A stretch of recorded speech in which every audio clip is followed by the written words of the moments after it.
Dear students, today we shall discuss about 23rd chapter of our EVS book, that is Pachampalli.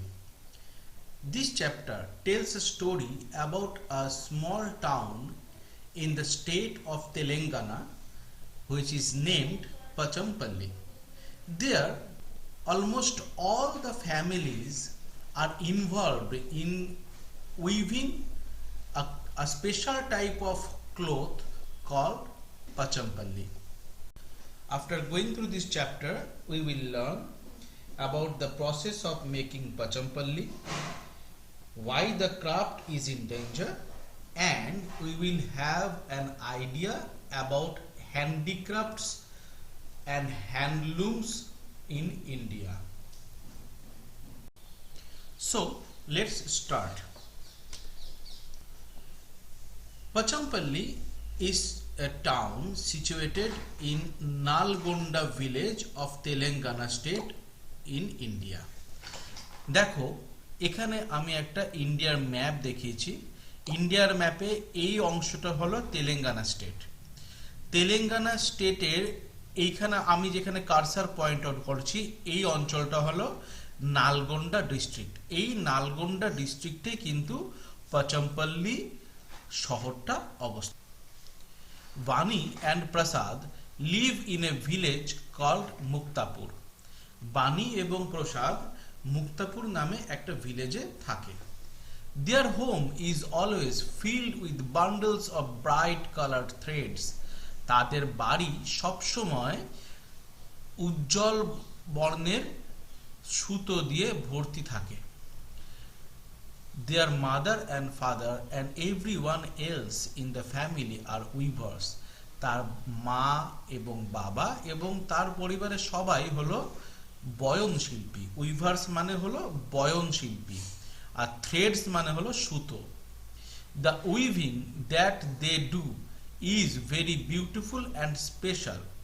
তারা যে বয়নের কাজটা করে, weaving হলো বয়ন করা বা বোনা।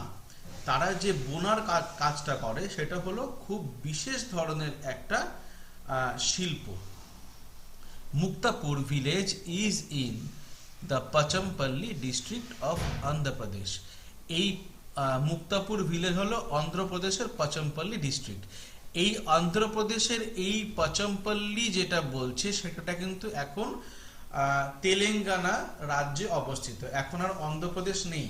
অন্ধ্রপ্রদেশ রাজ্যটা দুই ভাগে ভাগ হয়ে গেছে। একটা অংশের নাম হলো তেলেঙ্গানা আর একটা অংশের নাম হলো অন্ধ্রপ্রদেশ। এখন পাচাম্পল্লি নালগোন্ডা নামে একটা ডিস্ট্রিক্ট অবস্থিত যেটা কিনা তেলেঙ্গানাতে। Most of the families in this district are weavers. এই ডিস্ট্রিক্টের প্রায় সকল পরিবারই হলো তাঁতি বা বয়ন শিল্পী। That is why the special cloth that they weave is called Pachampalli. এবং সেই জন্যই এই পরিবারের লোকজন বা এই পরিবারের সদস্যরা যে কাপড় বোনে তার নাম হলো পাচাম্পল্লি। The villagers have been doing this work since a long time. গ্রামবাসীরা এই কাজটা কিন্তু অনেক দিন ধরে করে আসছেন। Vani and Prasad parents learned weaving from their elders. বাণী এবং প্রসাদের বাবা মাও তাদের বাড়ির বড়দের থেকে এই কাজটা শিখেছে। এখন এখানে একটা কথা বলার আছে, হ্যান্ডিক্রাফটস। হ্যান্ডিক্রাফটস কি না, হাতে করে আমরা যে শিল্প তৈরি করি বা গড়ি তার নাম হলো handicrafts. The crafts which is made of hand is called handicrafts. সাধারণত হস্তশিল্প বা হ্যান্ডিক্রাফটস বংশ পরম্পরাগতভাবে শেখানো হয়। Generally the art of making handicrafts are learned from the family members. Now Vani and Prasad also help their parents after coming back from the school. এখন বাণী এবং প্রসাদ স্কুল থেকে ফেরার পর তার বাবা মাকে সাহায্য করে। This weaving requires hard work and many different things have to be done before actual weaving. এই বয়ন পদ্ধতিতে প্রচুর পরিমাণে পরিশ্রমের দরকার হয় এবং বয়ন করার আগে পর্যন্ত, অর্থাৎ সুতো বোনার আগে পর্যন্ত আরো অনেক কিছু করার দরকার আছে। এসো আমরা এবারে কি করে এই পচমপল্লী আর্টটা, মানে এই ক্রাফটটা তৈরি করা হয় সেটা আমরা একটু দেখে নেব। From the thread to cloth, father brings bundles of thread from Pochampalli city. বাবা সুতোর বান্ডিল নিয়ে আসে পচমপল্লী সিটি থেকে। Mother then puts this threads in boiling water to wash away the dirt and stains. তারপরে মা সেই থ্রেড বা সুতোগুলোকে গরম জলে বা ফুটন্ত জলের মধ্যে দিয়ে দেন, যাতে করে সেই থ্রেড থেকে ময়লা এবং দাগ চলে যায়। Then everybody works to dye the thread with bright colours. এখানে ডাই হচ্ছে রং করা।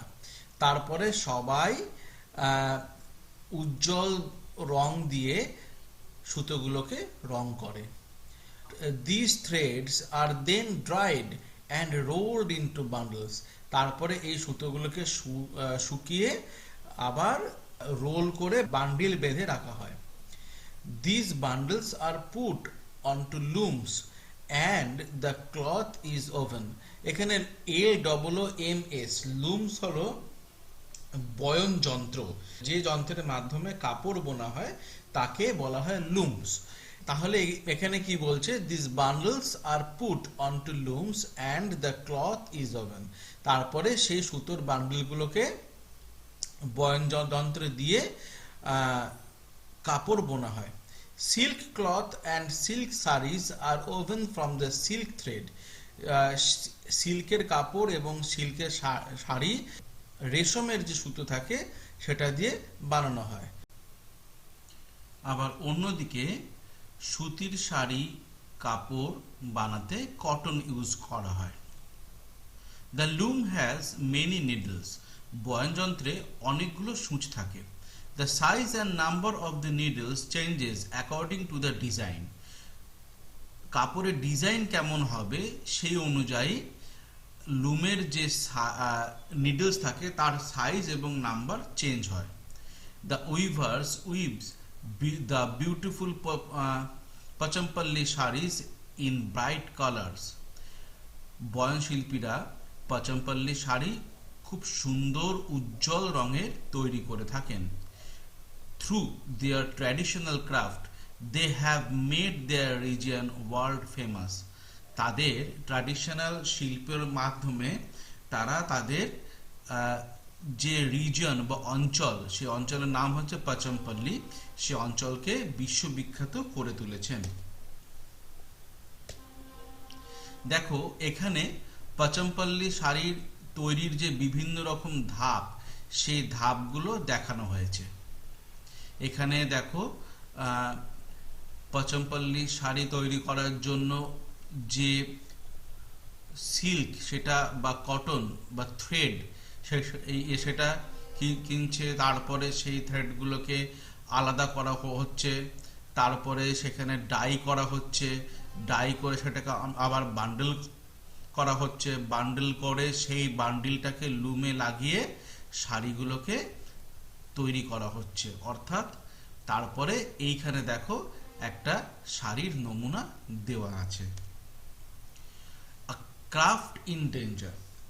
পাচমপল্লী শাড়ি যেটা বিশ্ববিখ্যাত, সেটা কিন্তু এখন সেই শিল্পটা এখন বিপদের মুখে দাঁড়িয়ে আছে। সেটা কেন, এসো আমরা দেখি। Great skill is needed to we've such special saris. এই বিশেষ ধরনের শাড়ি তৈরি করতে গেলে খুব বিশেষ ধরনের দক্ষতার দরকার হয়। It also tax many days of hard labour. এবং এটা অনেক দিনের কঠোর পরিশ্রমেরও দরকার পড়ে। After all this it is difficult to get a good price for this saris. এত কিছুর পরেও এইসব শাড়ির ভালো দাম পেতে খুব কষ্ট হয়। অর্থাৎ যারা বয়ন করছেন, বয়নশিল্পীরা এই শাড়ি বিক্রি করে যথেষ্ট দাম পান না। Silk is becoming expensive day by day. রেশম দিনের পর দিন বেশ তার দাম খুব চড়া হয়ে যাচ্ছে। Big shopkeepers give very little money for the sarees, though they themselves sell them at very high price. বড় বড় দোকানদাররা এইসব শাড়ি কেনার ক্ষেত্রে খুব কম টাকা দিয়ে থাকেন, যদিও তারা এইসব শাড়ি বেশ চড়া দামে বিক্রি করেন। That is why many weavers are giving up there family craft. এবং সেই জন্যই অনেক বয়নশিল্পী তাদের পারিবারিক যে শিল্প সেটাকে ছেড়ে দিচ্ছেন। Many are leaving their villages to work as laborers in big cities. অনেকে তাদের গ্রাম ছেড়ে বড় শহরে শ্রমিকের কাজ করতে চলে যাচ্ছেন। We need to solve this problem by helping them get a better price. আমাদের এই সমস্যা সমাধান করতে গেলে তাদেরকে ভালো দাম দেওয়ার কথা ভাবতে হবে। Otherwise this precious craft will be lost forever. নতুবা এই মূল্যবান যে ক্রাফট বা শিল্প সেটা চিরকালের জন্য হারিয়ে যাবে। এখন আমরা দেখে নেব যে লুম কত ধরনের হয়। আমি একটু আগে বললাম যে আমরা কাপড় উইভিং করতে বা বয়ন করতে লুমের ব্যবহার করে থাকি। তো এই লুম প্রধানত দু ধরনের হয়ে থাকে, একটা হচ্ছে পাওয়ার লুম আর একটা হচ্ছে হ্যান্ডলুম। পাওয়ার লুম হচ্ছে যা ইলেকট্রিকের মাধ্যমে চলে, আর হ্যান্ডলুম হচ্ছে যা চালাতে গেলে আমাদের দৈহিক শক্তির দরকার হয়। এখন আমরা যেসব জামা কাপড় দৈনন্দিন পরে থাকি সেই সব জামা কাপড় মানে সবটাই প্রায় পাওয়ার লুমে তৈরি হয়। আর হ্যান্ডলুমে এখন যেসব শাড়ি কাপড় তৈরি হয় সেগুলো হয়তো বেশ দামি, এবং ওইগুলো আমরা কিন্তু সাধারণত আমাদের দৈনন্দিন জীবনে পরি না। এখন আমরা দেখে নেব যে ভারতবর্ষের বিভিন্ন শহরে বিখ্যাত হ্যান্ডলুমগুলোর নাম কি। আমরা জানি ভারতবর্ষে প্রায় প্রত্যেকটা স্টেট বা রাজ্যে বিভিন্ন ধরনের হস্তশিল্পের প্রচলন আছে, এবং আমরা সেই সব স্টেট বা রাজ্যে যে বিখ্যাত হস্তশিল্প তার নাম কি সেটা আমরা এখন জেনে নেব। প্রথমে আসছি অন্ধ্রপ্রদেশ। অন্ধ্রপ্রদেশে যে হস্তশিল্প আছে তার নাম হলো কালামকারি। অরুণাচল প্রদেশে আপাটানি, আসামে Muga silk, Bihar Bhagalpuri silk, Chhattisgarh Kosa silk, Goa Kunbi, Gujarat Bandhani, Haryana পাঞ্জাদারিজ, Himachal Pradesh Kullu shawls, Jharkhand Kuchai silk, Karnataka Mysore silk, Kerala Kasavu, Madhya Pradesh Chanderi, Maharashtra Paithani, Manipur Phanek, Meghalaya Eri silk, Mizoram পন্স और loin cloth, Nagaland Naga shawls, Odisha Sambalpuri sari, Punjab Phulkari, Rajasthan Sheesha, Sikkim Lepcha, Tamil Nadu Kanjeevaram, Telangana Pochampalli Ikat, Tripura Pachra, Uttarakhand Panchachuli weave, Uttar Pradesh Chikankari. এবার আমরা পশ্চিমবঙ্গ বা ওয়েস্ট বেঙ্গলে কোথায় কি ধরনের হ্যান্ডলুমস পাওয়া যায় সেটা আমরা এখানে দিয়েছি, একটু ভালো করে মন দিয়ে দেখে নাও। ওয়েস্ট বেঙ্গলে প্রায় প্রত্যেকটা জেলায় কিছু না কিছু হ্যান্ডলুমস কিন্তু তৈরি হয়। তাদের মধ্যে বিখ্যাত হলো জামদানি, ধনিয়াখালী, ফুলিয়া, শান্তিপুরি, এই বিভিন্ন জায়গায় আমি যেগুলো নাম করলাম সেই সব জায়গায় তাঁত অথবা সিল্কের হ্যান্ডলুম তৈরি হয়। তো স্টুডেন্টস, তোমরা আশা করি এই চ্যাপ্টারটা ভালো করে বুঝেছো। যদি চ্যাপ্টারে কোনো অংশ বুঝতে কোনো সমস্যা হয় অবশ্যই আমাকে ক্লাস করার সময় বলবে এবং আমি যতদূর সম্ভব সেটা বুঝিয়ে দেওয়ার চেষ্টা করব।